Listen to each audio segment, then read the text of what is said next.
ملتی ہے کہ وہ قائل تھے اس کے. عبداللہ بن مسعود رفع الیدین کے قائل نہیں تھے, عبداللہ بن عمر قائل رہے ہیں رفع الیدین کے. اب آخر میں چھوڑ دیا تھا, نہیں چھوڑا تھا, ایک لمبی بحث ہے. بعض حضرات اس کے قائل ہیں, عبداللہ بن عمر نے رجوع کیا اس رفع الیدین کے مسئلے میں. یہ میں رفع الیدین کی بحث نہیں چھیڑنا چاہ رہا, میں صرف بتانا چاہ رہا ہوں کہ یہ اختلاف اب اس جنتی جہنمی والا نہیں. آج مذہبی اسکالر دو نمبری پتہ ہے کیا کر رہے ہیں, ایک دو نمبری تو وہ یہ کر رہے ہیں کہ نیا فرقہ بنا رہے ہیں سب کو غلط قرار دے کر, بجائے اس کے کہ جو صحیح ہے اس کے بارے میں رہنمائی کریں کہ یہ والا صحیح ہے اور ہمیشہ سے چلا آ رہا ہے. اور یہ پورے معیار, یہ چاروں اماموں کو جو فالو کرتے ہیں نا, وہ اس معیار پہ 100% اترتے ہیں, کیونکہ وہ مجتہدین کو فالو کر رہے ہیں, ان چاروں اماموں کو جو اہل سنت والجماعت کے امام ہیں. اور یہ اہل سنت والجماعت کے چاروں امام قرآن حدیث اور صحابہ سے ہٹتے نہیں ہیں, یہ ان کی یہ خوبی ہے. لہذا ان کو جو فالو کرے گا وہ قرآن حدیث اور صحابہ سے ہٹے گا نہیں, جو ان کی تشریح کو فالو کرے گا. تو اب اس میں یہ جو نئے نئے اسکالرز آ رہے ہیں, دو بدماشیاں کر رہے ہیں. یہ دو بدماشیاں, پہلی بات یہ کہ یہ نہیں بتاتے ان میں صحیح کون سا ہے, کیونکہ اس سے ان کی دکانیں کیا ہو جائیں گی, بند. لوگ کہیں گے جب ان میں سے ہی صحیح موجود ہے تو انہی کو فالو کرو نا, تمہارے پاس ہم کیوں آئے پھر. دوسرا گڑبڑ یہ کر رہے ہوتے ہیں کہ فروعی اختلافی مسائل جن پہ جنت جہنم کا مدار نہیں ہے, جو جنتی اور جہنمی فرقوں میں داخل نہیں ہے, ان کو بھی جنتی اور جہنمی قرار دینا شروع کر دیتے ہیں. رفع الیدین کا مسئلہ جب بیان کریں گے تو ایسے بیان کریں گے کہ جو رفع الیدین نہیں کرتے گویا وہ گمراہ لوگ ہیں, گمراہ فرقے میں شامل ہیں. سمجھ میں آ رہی ہے بات. ان کے جو تشریح رفع الیدین کی ہے وہ مانو, جو یہ تشریح کر رہے ہیں, جو یہ تشریح کر رہے ہیں, حدیث پیش کر رہے ہیں, اس کو مانو. جو مخالف کے پاس دلیل ہے وہ بالکل کیا ہے, وہ غلط ہے, اس کی کوئی حیثیت ہی نہیں, اس کی کوئی 2 ٹکے کی اوقات نہیں ہے. ان کو اپنا باپ بناؤ گے, جو یہ قرآن حدیث کی تشریح کریں اور ہم پہ مسلط کریں وہ ٹھیک ہے, اور جو ان کے خلاف جائے وہ دیوبندیت ہے, وہ بریلویت ہے, وہ اہل حدیثیت ہے, وہ شیعیت ہے, وہ فلانیت ہے, وہ ڈمکانیت ہے, اس پہ فرقہ واریت کے لیبل تھوپنا شروع کر دیں گے. تو اسی وجہ سے جو تقلید نہیں کر رہے نا, میں دعوے سے کہتا ہوں وہ بہت زبردست تقلید کر رہے ہیں وہ لوگ, کیونکہ وہ اپنے مذہبی رہنماؤں کو ایسا باپ بناتے ہیں نا, بڑے بڑے مجتہدین کو چھوڑ کر کے. ان کے اس مذہبی رہنما نے جس کو کہہ دیا صحیح ہے وہ صحیح ہے, جس کو کہہ دیا غلط ہے وہ کیا ہے, غلط. جس حدیث کو کہہ دیا صحیح وہ صحیح ہے, اور جس حدیث کو کہہ دیا ضعیف وہ کیا ہے, وہ ضعیف ہے. تو اس لیے ان منجنوں سے آپ اپنے آپ کو بچائیں. تو یہ سارے منجن ہیں, فالو کریں انہی کو جو مجتہدین کو امت ہمیشہ سے فالو کرتی آ رہی ہے, اسی میں خیر ہے. اس کے علاوہ آپ کوئی راستہ نہیں ہے آپ کے پاس. جو بھی آپ کو امت سے ہٹا کے نئی چیز پہ لا رہا ہے, کتنا اچھا خوشنما لیبل لگا دے میرے بھائی, وہ غلط ہے. کیونکہ نبی نے فرمایا میری امت گمراہی پہ جمع, ہر دور میں اہل حق رہیں گے. ان کے پاس تو جس طرح یہ اسلام کو پیش کر رہے ہیں نا, اہل حق کی تعداد 4 اور 5 سے زیادہ بنتی نہیں ہے, جبکہ ہم کہتے ہیں لاکھوں کروڑوں علماء صلحاء بزرگان دین. جو حنفی ہیں وہ بھی جہنمی, کیونکہ ابو حنیفہ کی تقلید کر رہے ہیں. شافی ہیں, جو امام شافی کی تقلید کر رہے ہیں وہ بھی کیا ہو گئے, کیونکہ فرقوں کا مطلب تو انہوں نے یہ بتا دیا نا کہ سارے فرقے جو حنفی ہو شافی ہو سارے جہنمی. تو اب جہنم کے بارے میں جانے والوں کی ہم تعداد ذرا بتاتا ہوں آپ کو میں. حنفی سارے جہنمی. آپ کو پتہ ہے جب سے فقہ حنفی مرتب ہوا ہے 50% سے زیادہ لوگ اہل سنت والجماعت میں فقہ حنفی کو فالو کرتے آ رہے ہیں, 50% سے زیادہ. اور اب بھی 50% سے زیادہ ہیں. یہ میری تحقیق نہیں ہے, ڈاکٹر ذاکر نائک کی تحقیق ہے جو میں نے براہ راست ان سے سنی, اور مشاہدہ بھی ہے. بنگلہ دیش پورا حنفی ہے, کے پی کے پورا کیا ہے, چند ایک کو چھوڑ کر, اہل حدیث تو بہت تھوڑے ہوں گے کے پی کے میں, سارے کیا ہیں, حنفی ہیں. پورا بلوچستان کیا ہے, حنفی ہے, سوائے چند ایک. پورا پنجاب کیا ہے, حنفی ہے. پورا کراچی کیا ہے, چند ایک کو چھوڑ کر, چند مسجدیں اہل حدیثوں کی یا کچھ دوسرے, باقی سارے کیا ہیں, حنفی ہیں. پورا افغانستان کیا ہے, جو روس سے لڑے اور اب بھی ایک انہوں نے حکومت قائم کی, وہ سارے کیا ہیں, بولتے کیوں نہیں, حنفی ہیں. آذربائیجان جہاں میں گیا ہوں حنفی ہے. تاجکستان حنفی ہے. ایران میں جتنے سنی ہیں 99% جو سنی ہیں وہ کیا ہیں, حنفی ہیں. ادھر چلے جاؤ آپ ترکی, جس نے 500 سال زمین پہ دادا گیری کی ہے, مسلمانوں کی قیادت کی ہے, وہ سارے کیا تھے, حنفی تھے. پھر بر صغیر میں جو 1000 سال حکومت رہی ہے سب حنفیوں کی رہی ہے. اور یہ آج سے نہیں ہے کہ ابھی سے آ گئے ہوں, جب سے فقہ حنفی مرتب 1200 سال سے زیادہ عرصہ ہو گیا. پھر آپ چلے جاؤ ملیشیا, وہ سارے شافعی ہیں, سارے کیا ہیں, شافعی ہیں. اور تھائی لینڈ کی طرف چلے جاؤ, وہاں بھی جتنے قدیم مسلمان ہیں, اچھا چائنا میں جتنے قدیم مسلمان ہیں سارے حنفی ہیں. کل چائنا سے جماعت آئی ہوئی تھی, وہ بتا رہے تھے ہمارے تو سارے فقہ حنفی, تو یہ کیا اب کوئی فرقہ وجود میں آیا ہے؟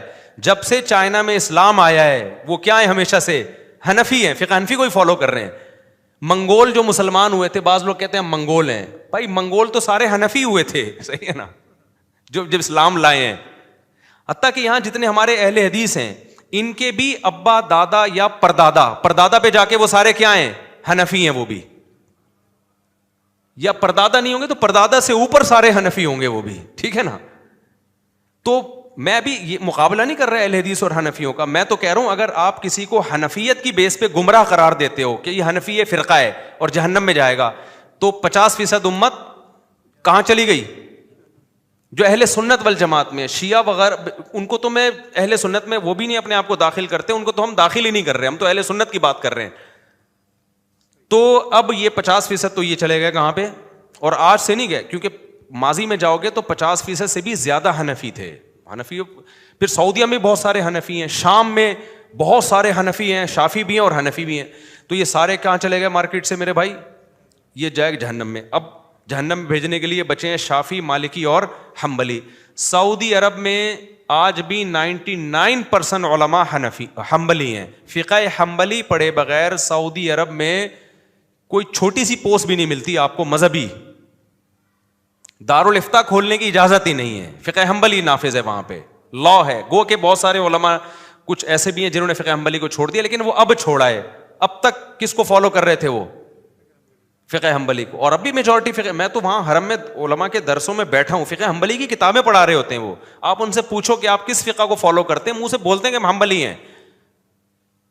ہمارے اہل حدیث بھائی کہتے ہیں نہیں وہ تو قرآن حدیث کہتے ہیں. بھائی قرآن حدیث اور فقہ حنبلی میں ٹکراؤ تھوڑا ہی ہے، نہ فقہ حنفی اور قرآن حدیث میں ٹکراؤ ہے، نہ فقہ شافی قرآن حدیث میں ٹکراؤ ہے. بات یہ ہے کہ قرآن و حدیث میں جہاں دونوں طرف دلائل ہوں گے تو پھر اختلاف ہوگا. ادھر بھی حدیث ہوگی، ادھر بھی حدیث ہوگی، ادھر بھی دلیل ہوگی، ادھر بھی دلیل ہوگی. تو ایسے موقع پہ پھر ایک فقہ کو فالو کیا جاتا ہے. تو وہ اختلاف وہ والا ہے ہی نہیں جو جہنمی. لیکن آپ نے تو کہا حنبلی، ایک یہ فقہی کو فالو کرنا ہی فرقہ واریت ہے.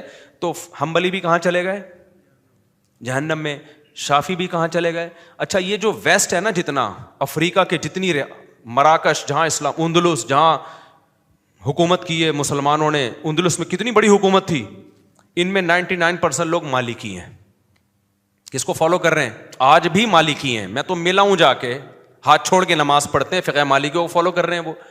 وہ بھی کیا ہو گئے؟ جہنمی. تو 4 یا 6 آدمی بچیں گے جنت میں جانے کے لیے. تو وہی لطیفہ یاد آتا ہے. حدیثوں میں تو ہم دیکھ رہے ہیں کہ نبی نے فرمایا میری امت کی جب پوری آدم علیہ السلام سے لے کے قیامت تک صفیں لگیں گی نا جنتیوں کی، 80 صفیں میری امت کی ہوں گی. آپ نے فرقہ کا ایک ایسا مفہوم بیان کر دیا کہ حنفی، شافی، یہ سارے فرقے ہیں. تو اب جب فرقے ہیں تو یہ تو میجورٹی تو انہیں کو فالو کر رہی ہے. تو فوراً آپ کہتے ہیں اکثریت کو مت دیکھنا، حق کبھی بھی اکثریت کے ساتھ نہیں ہوتا. حق کو دیکھنا ہے چاہے مینورٹی میں ہو. بھائی حق کو تو دیکھنا ہے ہم نے، لیکن حق کی جو آپ ڈیفینیشن جو ایکسپلین جس طرح سے کر رہے ہیں اس سے مسلمانوں کی میجورٹی غلط ہو رہی ہے. مینورٹی 4 آدمی بچ جاتے ہیں، اس میں وہ کیا ہو رہی ہے؟ صحیح. اور وہ بھی آج کے 100 سال پہلے تو باسوں کا وجود ہی نہیں تھا. اب بھی ڈاکٹر ذاکر نائک کی تحقیق کے مطابق، تحقیق تو ہماری بھی ہے لیکن میں اپنی اس لیے نہیں پیش کر رہا کہ لوگ کہتے ہیں منجن بیچ رہا ہے فقہ، تو اس لیے میں ڈاکٹر ذاکر صاحب کا حوالہ دے رہا ہوں. مشاہدہ ہے، یہ صرف تحقیق نہیں ہے. 99% لوگ چاروں مذاہب میں سے کسی ایک سے وابستہ ہیں. یا تو اہل سنت کی بات کر رہا ہوں میں، باقی زیدیہ، امامیہ، شیعہ وہ ان کو وہ ایک الگ حساب کتاب ہے. اہل سنت والجماعت کی بات کر رہا ہوں میں. اہل سنت والجماعت کو میں اس لیے فوکس کر رہا ہوں کہ اہل سنت والجماعت وہ لوگ ہیں جو قرآن، حدیث اور صحابہ تینوں کو ساتھ ملاتے ہیں. ایسی تشریح نہیں کرتے قرآن و سنت کی جو صحابہ کے کیا ہوں اگینسٹ. اور صحابہ میں سب سے بڑا مقام خلفائے راشدین کو دیتے ہیں. تو خلفائے راشدین کے فیصلوں کے مخالف نہیں جاتے، وہ فیصلے جو باقاعدہ نافذ ہوئے جن کو صحابہ نے بھی مانا، تو ان فیصلوں کی بات کر رہا ہوں. تو اگر آپ میرے بھائی یہ قرآن و سنت کی تشریح ایسی کر رہے ہو نا، فرقہ واریت کے خلاف ایسی تقریریں کر رہے ہو، تو چند بے وقوف لوگ آپ کے گرد اکٹھے ہو جائیں گے جن کو تاریخ کا پتہ ہی نہیں ہے. تو وہی بات ہے، نظموں میں ہوتا ہے غزنوی کا بیٹا میدان میں آ رہا ہے. بھائی غزنوی، محمود غزنوی تو حنفی تھا، وہ بھی کیا ہو گیا؟ گمراہ ہو گیا. تمہارے پاس تاریخ میں نہ کوئی مجاہد بچے گا، نہ کوئی محدث بچے گا، کچھ بچے گا ہی نہیں مارکیٹ میں تمہارے پاس. تو چند لوگ بچ جائیں گے, تو ہم تو ان چند کو بھی دل بڑا رکھ کے ہم کہہ رہے ہیں چلو قرآن حدیث کو کسی بھی درجے میں مانتا ہو, بھلے حنفی نہ ہو, ہم تو پھر بھی اس کو جنت میں لے جانے کے لیے ہم تو پھر بھی ظرف بڑا رکھ رہے ہیں. لیکن تمہارا جو کانسیپٹ ہے نا, اس سے 99% جو جنتی تھے وہ جہنم میں جا رہے ہیں, اور 1% کہاں جا رہے ہیں, 1% کو تم جنت میں لے کے جانے کی کوشش کر رہے ہو, اور وہ بھی اس دور میں, ورنہ ماضی میں جاؤ گے تو 1% بھی نہیں ملیں گے.